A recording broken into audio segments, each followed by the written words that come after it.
Hey everyone, today I'm diving into Africa's economic powerhouses. We'll explore the top 5 countries with the largest GDP and the industries driving their economies. Let's get started. First up, Nigeria. With a GDP of over 500 billion, Nigeria is Africa's largest economy. The oil and gas sector is the backbone here, contributing massively to their GDP. But don't forget about the booming telecommunications and financial services sectors. Next, we have South Africa. With a GDP around 350 billion, it's known for its diverse economy. Key industries include mining, manufacturing, and services. South Africa is also a global player in precious metals like gold and platinum.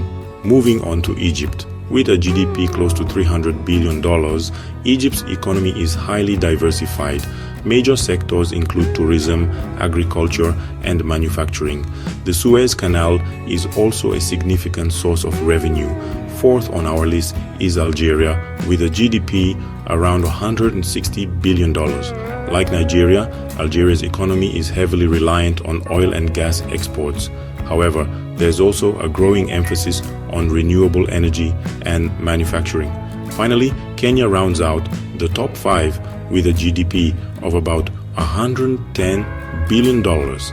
Known for its robust agriculture sector, particularly tea and coffee, Kenya also excels in telecommunications and financial services. The country's tech industry, often called Silicon Savannah, is rapidly expanding. So, there you have it, Africa's top 5 economic giants and the industries powering their growth. If you enjoyed this video, don't forget to like, share, and subscribe. Thanks for watching, and I'll see you in the next one. What I wish I knew earlier. Ghana's Independence Day isn't just about history, it's about you making history. We kick off on February 28th with the commemoration of the 1948 Crossroads shooting incident. Tune in for educational content on TV, radio and social media, plus an exciting X-Space chat on civil protests. Then on March 2nd and 4th, it's Brainpower time. Nationwide school quiz and debate finals will have you cheering for your peers. Who will take home the glory? March 5th brings the President's School Children Awards program, celebrating our top academic achievers and inspiring us all to aim higher. And finally, March 6th, the day we've all been waiting for, the grand ceremonial parade at the Presidency Forecourt, a spectacular display of unity, culture and pride. So, mark your calendars and join the celebrations. This Independence Anniversary is all about honoring our past and empowering our future. Happy Independence Day, Ghana! Why does Ghana, a country with fertile land, spend $2 billion on food imports? Let's find out. Ghana imports staples like rice, chicken and sugar, costing $2 billion annually. But why? Small farms, old methods and poor storage lead to low productivity and high food waste. Ghana also exports raw materials but imports processed foods, missing out on potential jobs and revenue. Trade policies favor cheaper foreign goods, and climate change hits farmers hard. The solution? Invest in modern farming, improve storage and transport, boost local processing, and support farmers with better policies. It's time for Ghana to reclaim its food sovereignty. If your Independence Day party costs only 10% of last year's, you're Ghana in 2025. The 68th Independence Day celebration went from costing 15 million Ghana cedis in 2024 to just 1.5 million Ghana cedis this year. Why the huge cut? The government decided to prioritize fiscal responsibility and redirect funds to more essential areas. With a leaner budget, the number of participants dropped from 3,600 to just over 500, mainly security personnel and school children. But don't worry, the spirit of the celebration was still very much alive. The event took place at Jubilee House on March 6th, and according to Felix Ofosu, the Minister of State in charge of government communication, the smaller scale didn't diminish the significance of the day. So, what do you think about this bold move? Let us know in the comments below. Thanks for watching. Don't forget to like and subscribe for more updates. Why do 80% of Ghana's gold miners love Goldbod? Let's break it down. Goldbod is here to make a splash, and it's already making waves. First, it's tackling gold smuggling head-on. No more illegal trade. This means more national revenue, more money for Ghana. Next, we have enhanced regulatory frameworks. We're talking tighter border controls and advanced tracking systems to keep everything in check. Plus, there are increased penalties for offenders. You mess with gold, you face the consequences. But wait, there's more. Stakeholder collaboration is stronger than ever. From miners to international partners, everyone's on board. Transparency in the gold sector is now a priority. That's right, no more shady deals. And guess what? We're heading towards economic stability with all this legal gold trading. Lastly, Goldbod is formalizing gold trading, turning chaos into order. With a structured policy framework, our gold industry is shining brighter than ever. Keep an eye on Goldbod because it's transforming Ghana's gold industry for the better. If you're a World Cup fan, you'll want to know why Russia, Congo and Pakistan are missing in 2026. Congo's suspension is due to third-party interference in football affairs, and Pakistan, Russia's ban stems from the 2022 invasion of Ukraine. They need a revised constitution for fair elections. Stay informed, sports fans. You need to watch this if you think Africa isn't safe for travel. Ghana just changed the game. Ghana has been ranked the second safest place in Africa by Altetsa Travel. Imagine, it's even safer than Canada, Greece and Australia based on the Global Peace Index. With a 0 score on the terrorism index and a super low crime rate, Ghana is a travel gem waiting to be discovered. From the bustling markets of Accra to the serene beaches of Cape Coast, Ghana offers a mix of rich culture, history and breathtaking landscapes. It's a place where you can feel at home while exploring something new. So if you're looking for a safe, vibrant and unforgettable travel experience, Ghana should be at the top of your list. Pack your bags and get ready to create memories in one of Africa's safest havens. Ghana awaits. Hold on to your hats. The NSA ghost name scandal has just been blown wide open. In November 2024, investigative journalist Kwaku Krobea-Asante dropped a bombshell via. He revealed a tangled web of fraudulent payments within the National Service Authority under former President Akufo-Addo's administration. Key figures: Henry Nanaboki, Osei Asibe-Antwi, Mustafa Usif, Gifty Owari Mensa, and Kwaku Ohene John. These officials held the reins during the scandal's eruption. While Asante stopped short of direct accusations, he underscored their managerial responsibility over the NSA. Asante's investigation cast a spotlight on the misuse of funds, highlighting the pressing need for transparency and accountability in public service. So, what's next? As the revelations unfold, the public and authorities alike are watching closely. Stay tuned for more updates on this developing story. Don't forget to like, share, and subscribe for the latest in investigative journalism. Thanks for watching. What if I told you the man who was behind Ghana's financial mess is now on the run? Ghana's Office of the Special Prosecutor has declared Ken Ofori-Atta a fugitive. Allegations of corruption during his tenure from 2017 to 2024 have surfaced, involving several high-profile contracts, from the controversial PDS electricity deal to the procurement for the National Cathedral project. Ofori-Atta's name is all over it. He was summoned to appear on February 10th, but his lawyers claimed he was out of the country for medical reasons. The OSP rejected this excuse and even accused him of staging a raid on his house to gain public sympathy. Despite the drama, the OSP is determined to continue their investigation, undeterred by these tactics. Stay tuned for more updates on this unfolding story. That's the latest on why Ghana's ex-finance minister is on the run. What I wish I knew before following Kudus's legal drama. Here's the scoop on why he faced the judge in the UK.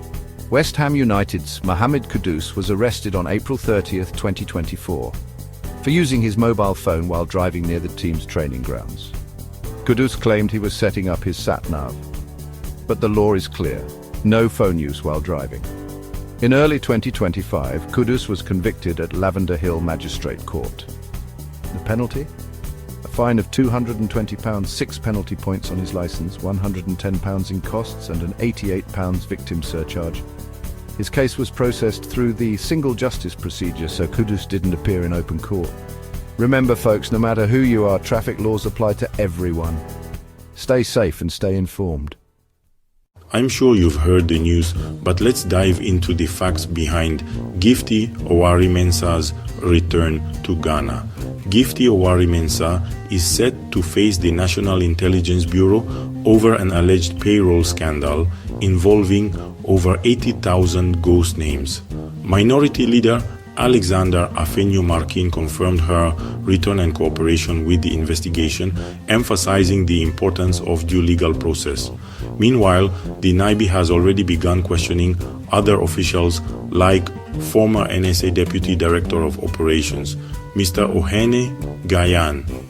President John Dramani Mahama, in his recent State of the Nation address, called for a crackdown on corruption. While the opposition NPP supports accountability, they caution against premature judgment. Deputy General Secretary Haruna Mohammed insists Owari Mensah was on official duty abroad and not fleeing. Stay tuned for more updates as this story unfolds. This is gonna blow your mind. Did you know some MPs might be claiming money for trips they never took? Koku Anidoho, the former Deputy General Secretary of the NDC, is calling for transparency in the salaries of Ghana's top officials. He argues that since these officials are paid with taxpayer money, the public deserves to know where their funds are going.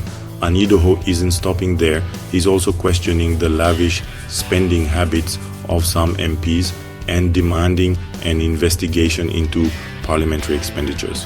Why do some MPs donate big money at ceremonies while allegedly claiming per diems for trips they didn't take? He's taken to social media to get the public involved and start a conversation about financial accountability. Transparency and accountability in government spending aren't just buzzwords, they're your right. I bet you didn't know Ghana's Black Stars are down 6 key players for the upcoming World Cup qualifiers. 6 key players are ruled out due to injuries. Abdul Mumin, Joseph Painsil, and Joseph Edu are recently sidelined. Fatawu Isahaku and Alidu Seidu are still recovering from serious injuries. And Daniel Kofi Kiere hasn't played since July.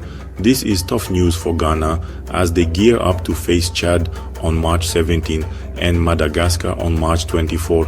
These matches are crucial after their recent 2-1 loss to Niger in the Africa Cup of Nations.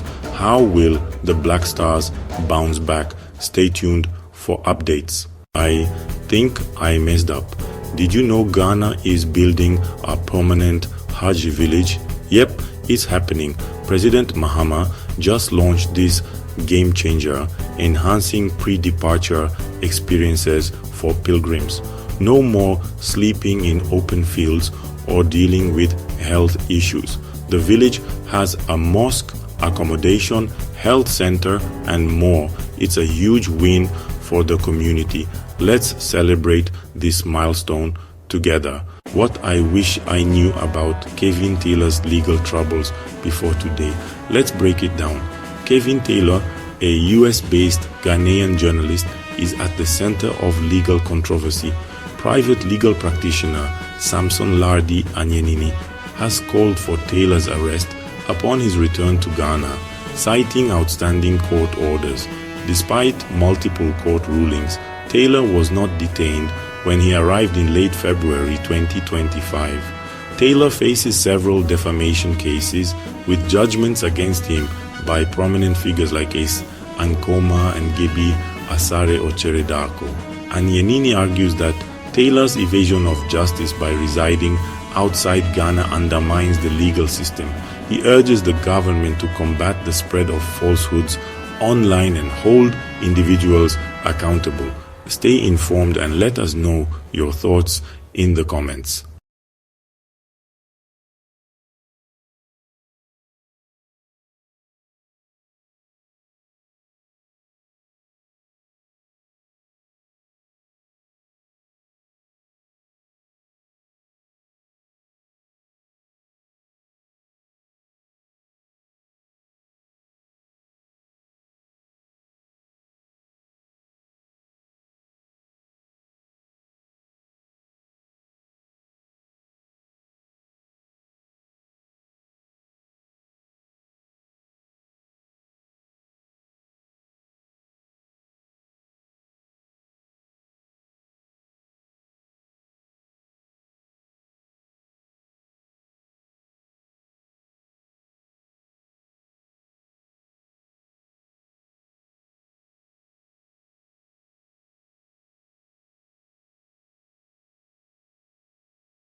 Alhaji Asoma Banda was a man of extraordinary vision.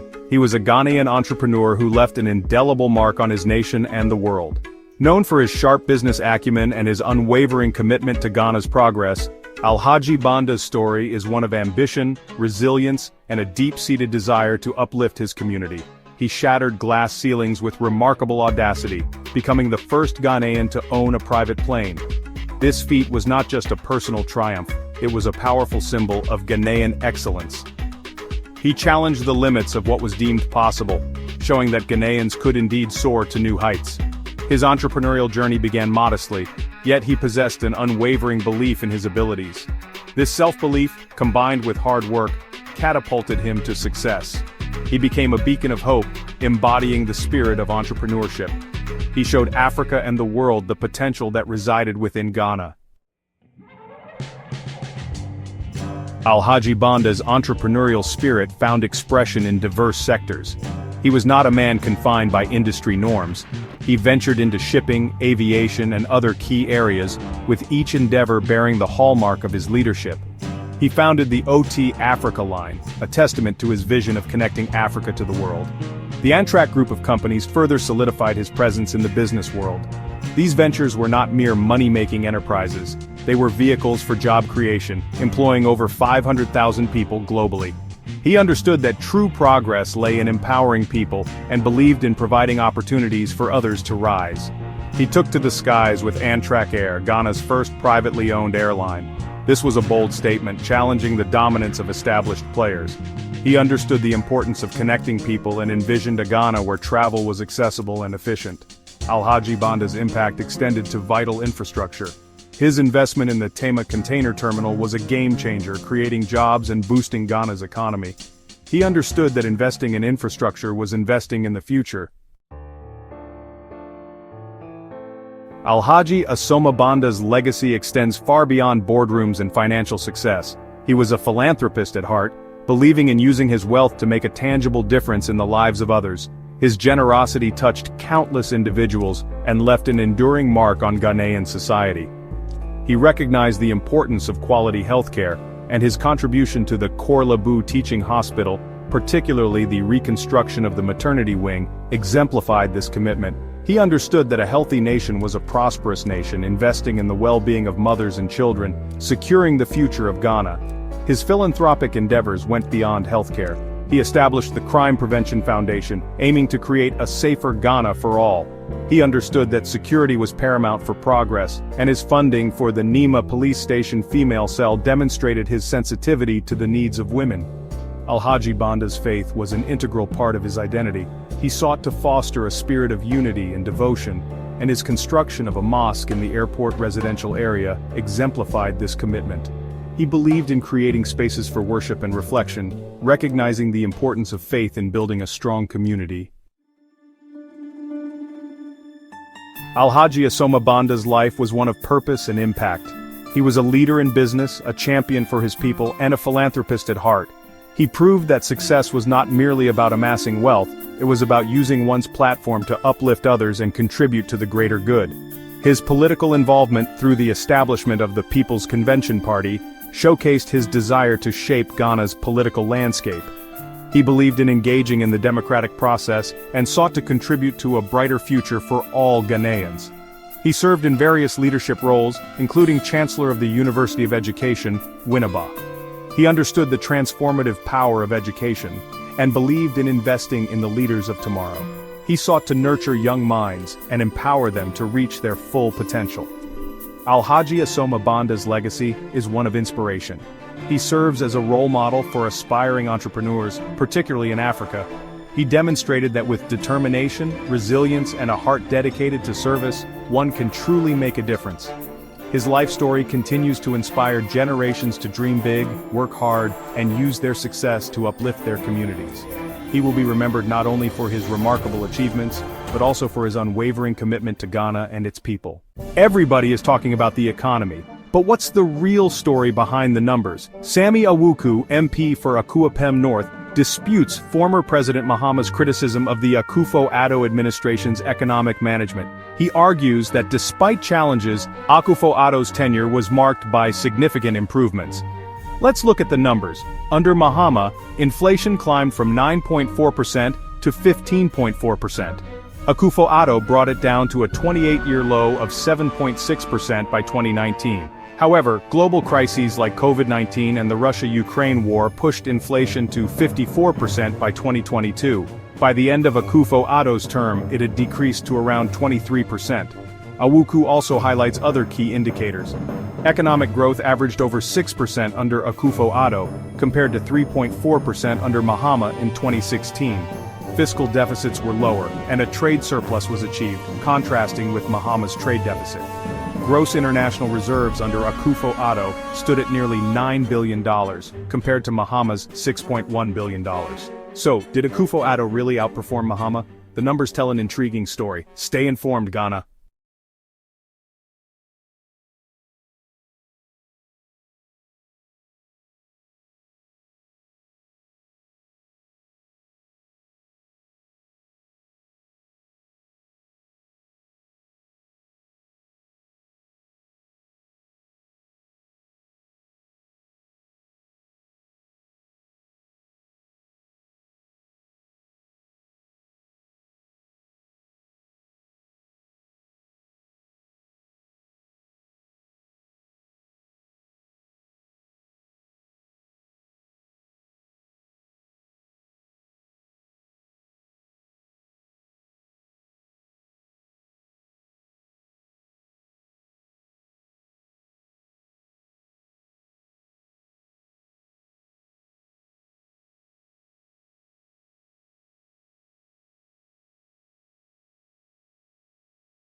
If you love political drama, then you need to hear this, which did.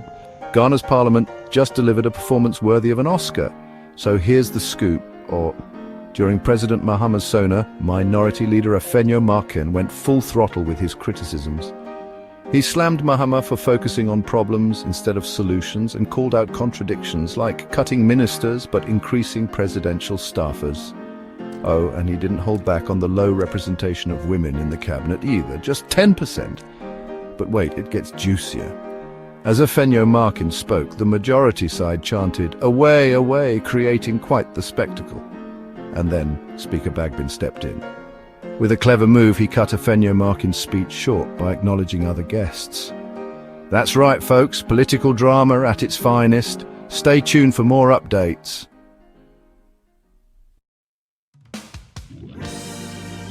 President Mahama's recent State of the Nation address was a masterclass in leadership. He stood before Ghana not to dwell on the past, but to forge a path to the future. His message was clear: solutions, not blame, will define his second term. This proactive approach is not just refreshing, it's essential for any leader who aims to truly serve their people. True leadership is about taking responsibility. It's about seeing challenges as opportunities. President Mahama embodies this principle. He understands that progress requires a forward-looking perspective. By focusing on action, he inspires confidence and unites the nation behind a common goal. This is not to say that he ignores the difficulties faced by Ghana. On the contrary, he acknowledges them with honesty and empathy. But he refuses to be limited by them. He chooses to see beyond the problems, to envision a brighter future, and to chart a course to reach it. His leadership style resonates deeply with the aspirations of the Ghanaian people. They have placed their trust in him not to dwell on past mistakes, but to build a better tomorrow. And President Mahama, with his characteristic resolve, is determined to deliver. One of the most striking aspects of President Mahama's address was his refusal to engage in blame. He could have easily pointed fingers at previous administrations, highlighting their shortcomings and using them as justification for the challenges faced today. But he chose a different path, one marked by courage and determination. He understands that blame is a trap.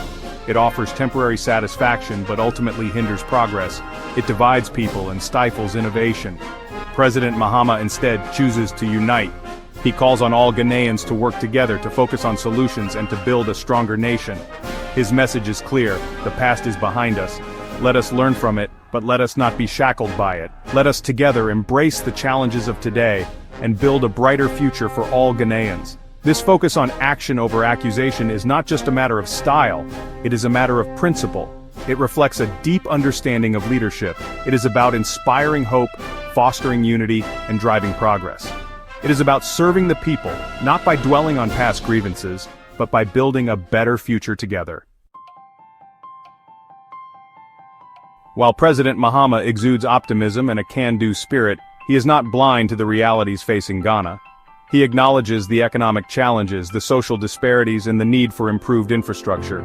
He does not shy away from these issues but confronts them head-on. His honesty is refreshing. It demonstrates a deep respect for the Ghanaian people. He understands that trust is earned through transparency and authenticity. By acknowledging the challenges, he creates a space for open dialogue and collaborative problem-solving. This willingness to face the facts, however, does not translate into despair. On the contrary, it fuels his determination. President Mahama sees these challenges not as insurmountable obstacles, but as opportunities for growth and transformation. He believes in the resilience of the Ghanaian people. He believes in their ability to overcome adversity and emerge stronger. And he is committed to leading them on this journey, to working tirelessly to create a more prosperous and equitable Ghana for all.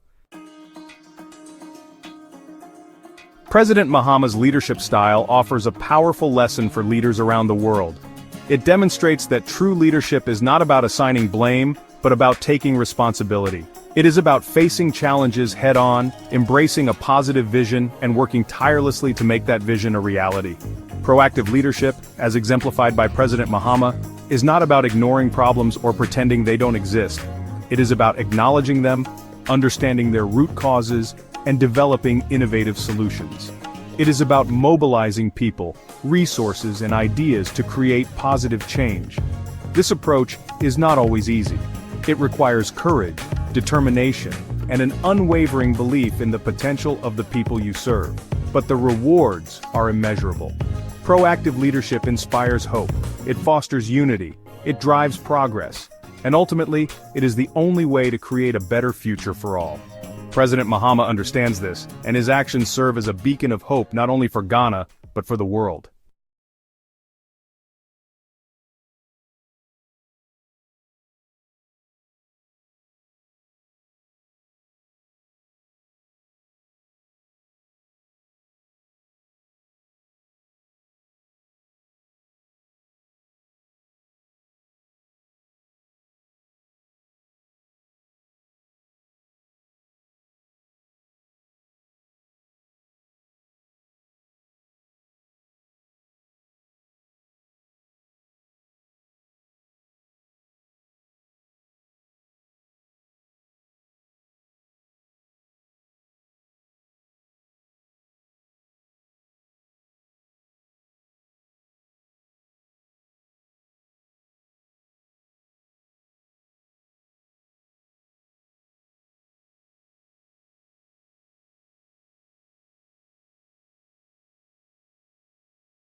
Hey there, everyone.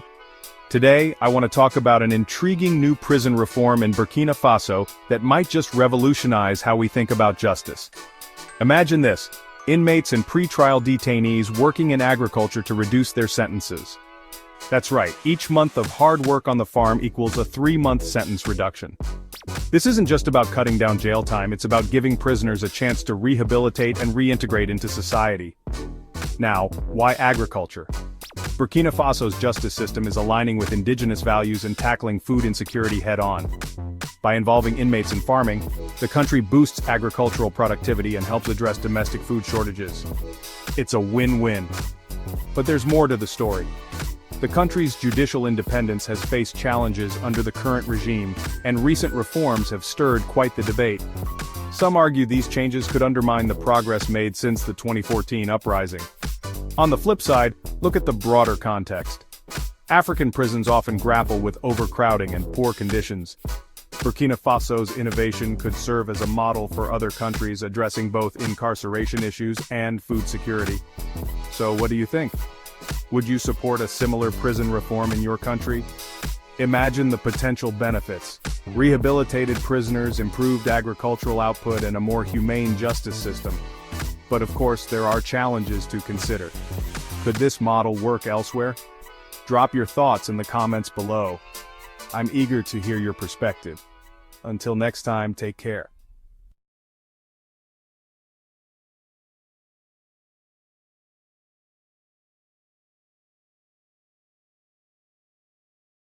This is why you need to know about the National Service Secretariat scandal. The truth might shock you. In February 2022, National Service Secretariat Director General Osei Asibe Antwi claimed digitalization saved Ghana 112 million Ghana cedis by blocking over 14,000 ghost names. But a fourth estate investigation reveals the exact opposite. They uncovered a large-scale scam where fake identities received national service stipends. Data submitted to Parliament was inflated, showing thousands of ghost names. Fake index numbers and IDs were rampant, with one name, Abubakar Fusaini, appearing 227 times. Even the elderly, some in their 90s, were listed as National Service Secretariat personnel. Despite claims of Ghana card verification, fake IDs and stock photos were used. National Service Secretariat tried to block this story through court injunctions but failed. Stay tuned for more revelations as the Fourth Estate continues its investigation. What I wish I knew earlier. Ghana's Independence Day isn't just about history, it's about you making history.